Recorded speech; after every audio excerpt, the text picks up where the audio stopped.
इतिहास के next video में आपका स्वागत है। आज से हम प्राचीन इतिहास शुरू करने वाले हैं और आज हम देखेंगे कि प्राचीन इतिहास के भाग कौन कौन से हैं और उसके अंतर्गत क्या क्या चीज़ें अध्ययन करना है। तो चलिए वीडियो को शुरू करते हैं। प्राचीन इतिहास के भाग। तो प्राचीन इतिहास को मुख्य रूप से 3 भागों में बांटा गया है: प्रागैतिहासिक काल, आद्य ऐतिहासिक काल और ऐतिहासिक काल।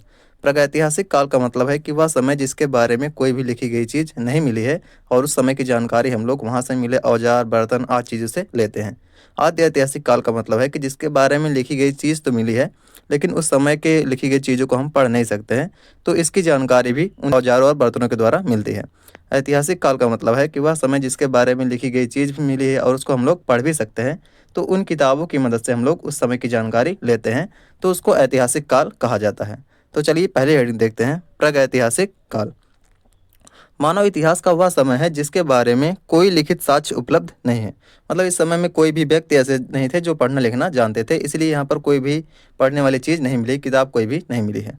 इसे पाषाण काल भी कहते हैं क्योंकि इस समय मानव ने पत्थर का उपयोग बहुत ज़्यादा किया था, तो इसीलिए इसको पाषाण काल कहते हैं, क्योंकि पाषाण का मतलब होता है पत्थर। इस काल की जानकारी मुख्य रूप से पुरातात्विक खुदाई में मिले औजारों, बर्तनों, गुफा चित्रों और अन्य अवशेषों से मिलती है। तो पुरातत्वविद जो होते हैं, मतलब जो पुराने स्थानों की खुदाई करते हैं, तो वहाँ से जो औजार, बर्तन आदि चीज़ें मिली हैं, उन्हीं की मदद से इस समय की जानकारी हम लोग प्राप्त करते हैं। यह वह दौर था जब मनुष्य ने लिखना नहीं सीखा था। मतलब इस समय के व्यक्ति जो थे वो पढ़ना लिखना नहीं जानते थे। प्रागैतिहासिक काल को आसानी से समझने के लिए इसके भी कुछ हिस्से बनाए गए हैं, कुछ हिस्सों में इसको बांट दिए गए हैं। चलिए देखते हैं। प्रागैतिहासिक काल को मुख्य रूप से मानव द्वारा उपयोग किए गए औजारों और धातुओं के आधार पर विभाजित किया गया है। इसके प्रमुख विभाजन इस प्रकार है। पूरा पाषाण काल, तो पहला लिया गया है पूरा पाषाण काल, दूसरा होता है मध्य पाषाण काल और तीसरा होता है नवपाषाण काल। यह पाषाण काल का सबसे प्रारंभिक और लंबा चरण है, लगभग 2.5 मिलियन वर्ष पहले से 10,000 ईसा पूर्व तक। तो यहाँ पर ईसा पूर्व दिया गया है। इसका मतलब होता है कि ईसा मसीह के जन्म से पहले का समय। तो अगर इसको हम लोग ईसा मसीह का जन्म मान लेते हैं, तो इसके पहले का समय जो होगा वो ईसा पूर्व होगा, जिसको हम लोग अंग्रेजी में बीसी कहते हैं। और इसके बाद का समय जो होगा उसको एडी नाम से जाना जाएगा, जिसको हम लोग ईसवी के नाम से जानते हैं। तो बीसी का मतलब होता है बिफोर क्राइस्ट, मतलब ईसा मसीह के जन्म के पहले, और एडी का मतलब होता है एनो डोमिनी, मतलब ईसा मसीह के जन्म के बाद का समय।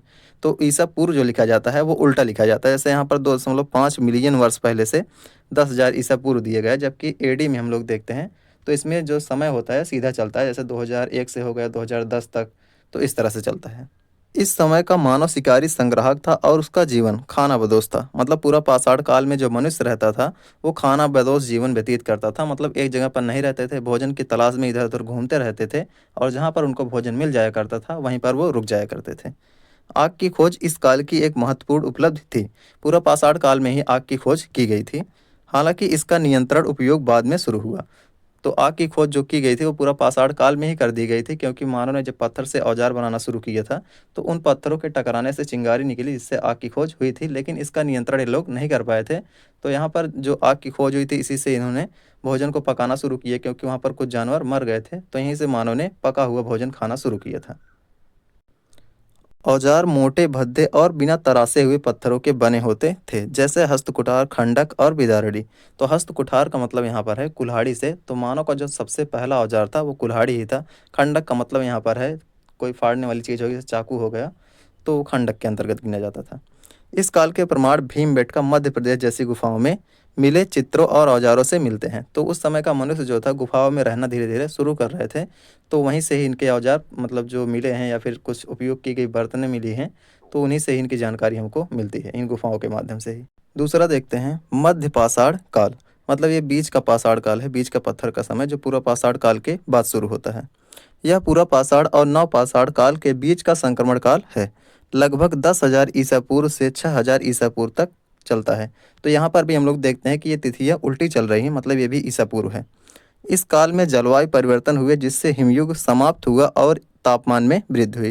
मतलब जो जगह जगह पर बर्फ़ जमी हुई थी वो सब पिघलना शुरू हुई, जिसके कारण से नए नए पेड़ पौधे उगना शुरू हुए, और उन पेड़ पौधों को खाने वाले छोटे छोटे जीव पैदा होना भी शुरू हुए, जिसका मानव ने आगे चल करके शिकार किया। मानव ने छोटे और अधिक नुकीले पत्थर के औजारों माइक्रोलिथ का उपयोग करना शुरू किया। मतलब मध्य पाषाण काल के औजार जो थे वो पूरा पाषाण काल की तुलना में छोटा होना शुरू हो गए थे। शिकार के साथ साथ मछली पकड़ना और खाद्य सामग्री एकत्र करना भी जारी रहा। तो इस समय का मनुष्य जो था शिकार करने के साथ साथ मछलियों को पकड़ना भी शुरू कर दिया था। पशुपालन के शुरुआती साक्ष्य इसी काल में मिलते हैं। तो पशुओं को पालने की जो व्यवस्था मिली है इसी समय से प्राप्त होती है, क्योंकि कुछ जगहों पर हड्डियों के अवशेष मिले हैं, उसी के आधार पर हम लोग कहते हैं कि यहाँ पर पशुओं को पाला जाता था। जैसे आदमगढ़ मध्य प्रदेश में स्थित है और बागोर राजस्थान से, तो इन जगहों से पशुपालन के अवशेष मिले थे। अगला देखते हैं नवपाषाण काल। यह पाषाण काल का अंतिम चरण है, लगभग 7000 ईसा पूर्व से 1000 ईसा पूर्व तक। तो पाषाण काल का सबसे जो लास्ट चरण चलता है वो नवपाषाण काल है, जहाँ तक मानव ने पत्थरों का उपयोग अधिकतर किया था।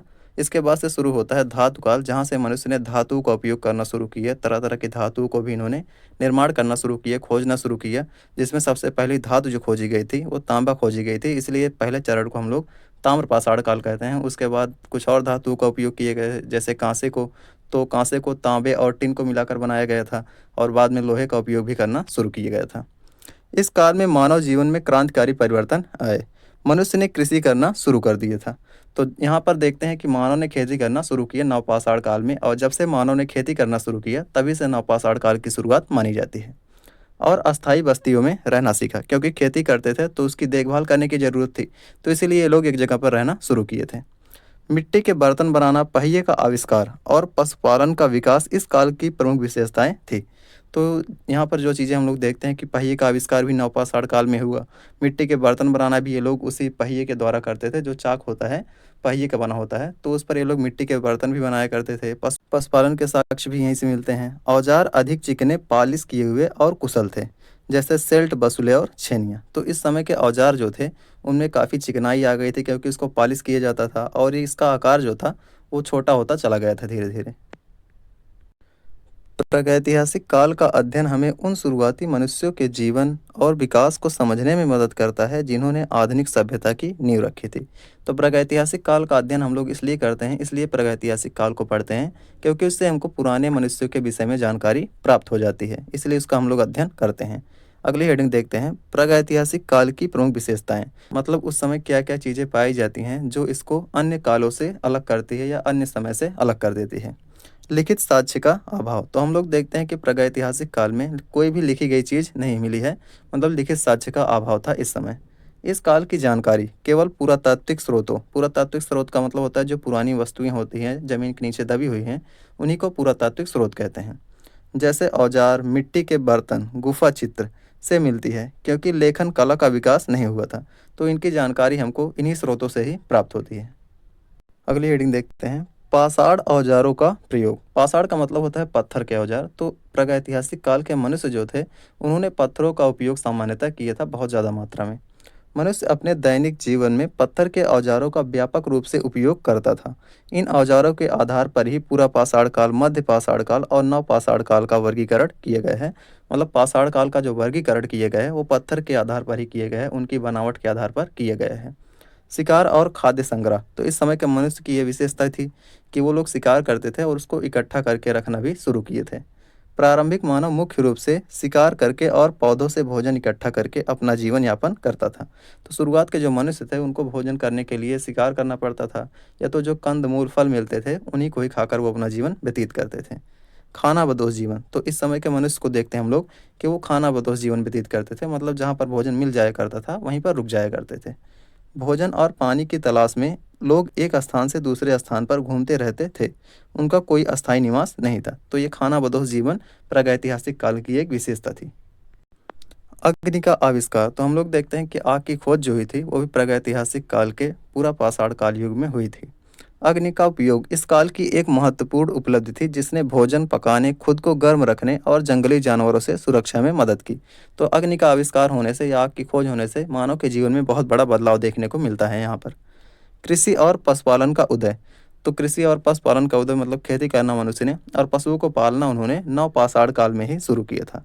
नवपाषाण काल में मानव ने खेती करना और पशुओं को पालना शुरू किया था, जिससे अस्थायी बस्तियों का विकास हुआ और जीवन शैली में बड़ा बदलाव आया।